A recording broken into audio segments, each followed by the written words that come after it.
Seguimos con la información aquí en Canal E. Antonio Heráclito, buenas tardes, ¿cómo estás? Buenas tardes, Pepe, muy bien. Vamos a ver, hace un ratito nada más estábamos hablando con el presidente del Congreso de Finanzas que decía que todavía nadie del oficialismo había aceptado la invitación o por lo menos había confirmado oficialmente que iba, seguramente por la dinámica que están tomando los acontecimientos. Claro, a cualquier representante del área económica del oficialismo le va a ser difícil explicar un programa de aquí adelante cuando no lo han tenido en los últimos tiempos y Massa va a tener que explicar como candidato qué cosa distinta va a hacer respecto de ser ministro de Economía. Antonio, a partir de allí una cantidad de temas.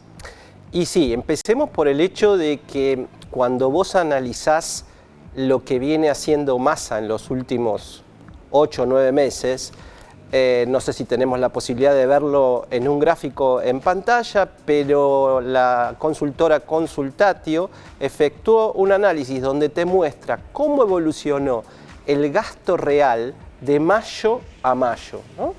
El gasto real significa eliminando el efecto de la inflación. Ahí lo tenés. Hay un error tipográfico en la palabra dice gasto. gasto debe decir Sí. gasto. Pero vos fijate ahí el drama, Pepe. Hay 4 partidas que son relativamente poco importantes en el monto, que aumentan levemente, pero las partidas más sensibles, como son jubilaciones y pensiones contributivas, que se reducen en un 10,2%, pensiones no contributivas se reducen en un 10,3%, prestaciones sociales un 19,5%, la UH se reduce en un 26,3%, ni hablar las transferencias a las provincias, los programas sociales, las asignaciones familiares. O sea, el gasto social cae entre un 10 y un 40% en términos reales en los últimos 12 meses. Hay sectores del oficialismo que detestan hablar o utilizar la palabra ajuste, pero la verdad esto es un ajuste en toda la línea y un ajuste en los sectores más sensibles. El tema es cómo compatibilizar esto con una agenda electoral. Eso va a ser muy difícil. Exactamente. Y ahí se le plantea la siguiente disyuntiva, ¿no? Como ministro de Economía tengo que ser austero, tengo que dar señales de equilibrio fiscal, tengo que negociar con el Fondo Monetario Internacional que el dinero que me aloquen va a ser destinado en cosas que le sirvan a la economía argentina y no a algunos sectores prebendarios en particular.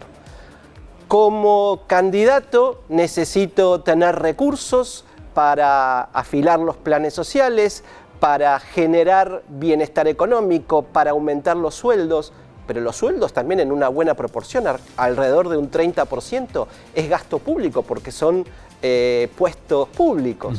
Entonces, en esa disyuntiva lo vamos a ver al ministro candidato en los próximos 4 o 5 meses, donde se definen las PASO en agosto, las elecciones generales en octubre y eventualmente, si el oficialismo llega al balotaje, el balotaje en noviembre. Todo esto en un marco inflacionario que ya distintas consultoras están señalando que ha venido para quedarse en un piso a partir del 7 y posiblemente hasta el 8% mensual. Este mes de junio es probable que veamos un índice de inflación más cercano al 7%, Pepe, porque hay unas argucias que utilizan en el Ministerio de Economía para pedirle a las empresas que todo lo que tenga que ver con los aumentos del sistema y del programa de precios cuidados caiga después del día 15.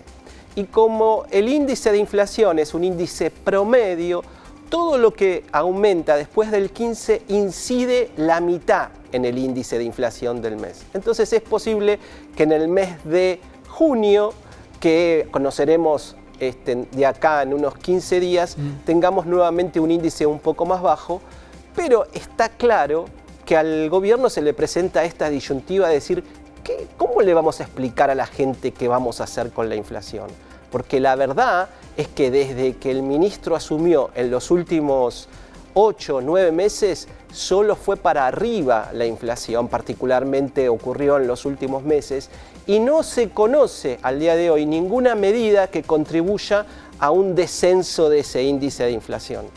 Y la verdad es que la gente a la hora de poner su voto lo va a hacer en función a cómo siente su bolsillo. Y el bolsillo se rige o por aumentos de sueldo o por reducción de la inflación, que en definitiva es lo que más te golpea en el bolsillo. Bueno, lo que pasa es que para poder controlar alguna de esas variantes necesitan un plan de estabilización en toda la línea. A esta altura de los acontecimientos, este gobierno, en esta etapa, no parece tener espalda política como para instaurar un plan de estabilización que será guardado para el día de mañana si eventualmente Sergio Massa tiene la posibilidad de convertirse en presidente de la Nación. De todas maneras, digamos que los mercados parecen estar previendo un cambio de ciclo, porque los papeles, los títulos, los bonos parecen tener una marcha interesante. El mercado está contento, Pepe, porque dice, gane Milei, gane Bullrich, gane Larreta o gane Massa, son 4 opciones de centro-derecha, más de derecha que de centro incluso, te diría, con una orientación bastante neoliberal y conservadora en todos los casos. Con lo cual ya descuentan ese efecto furor en los papeles que cotizan en la bolsa, como ser los títulos públicos y como ser las acciones. Ahora, ¿esto qué tiene que ver con la vida cotidiana de la gente? Muy poco. La gente no compra, no invierte en acciones, no invierte en bonos del Tesoro Nacional. A la gente lo que le importa es si su salario le alcanza para llegar a fin de mes, si le van a subir las tarifas públicas o no. Y acá de vuelta tenés un ítem que vuelve a presentar una disyuntiva para el ministro. Si no aumenta las tarifas públicas, le aumenta el déficit y con eso la inflación. Y si las aumentas, contribuye a un mayor descontento social en la gente que ve nuevamente reducido su poder adquisitivo. Bueno, hace unos pocos minutos en el Congreso de Finanzas, Hernán Lacunza, el hombre de referencia económica de Horacio Rodríguez Larreta, ha dicho que lamentablemente, aunque a él le gustaría lo contrario, eso de levantar el cepo del día 1 es imposible. ¿Compartís?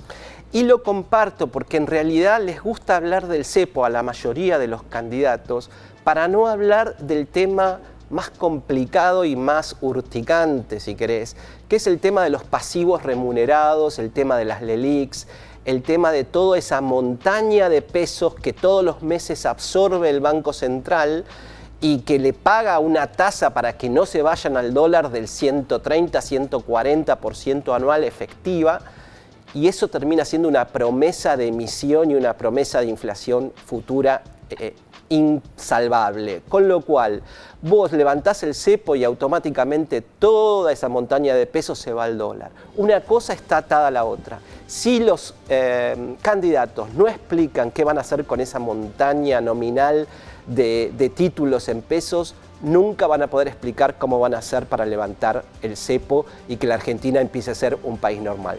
Bueno, estamos en un marco de inflación con cierto marco también de recesión. Es decir, técnicamente estaríamos en una etapa incipiente o inicial de estanflación. ¿Vos creés que eso se va a profundizar de cara a las elecciones? Sí, claramente. Vos ya tenés la semana pasada el Instituto, la Fundación de Estudios para América Latina, que es FIEL, una de las más prestigiosas en el mercado, que anticipa para el mes de mayo una reducción de la actividad industrial interanual del 3,4%.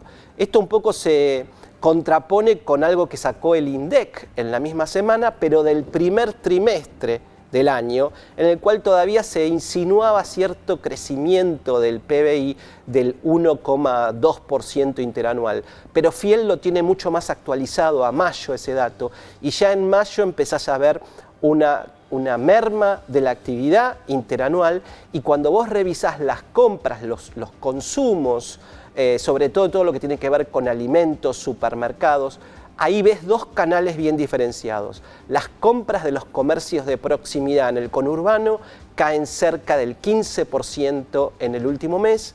Las compras de los supermercados que tienen donde tienen más incidencia los productos regulados, de los precios regulados, todavía se mantienen en un nivel parejo respecto al mes anterior.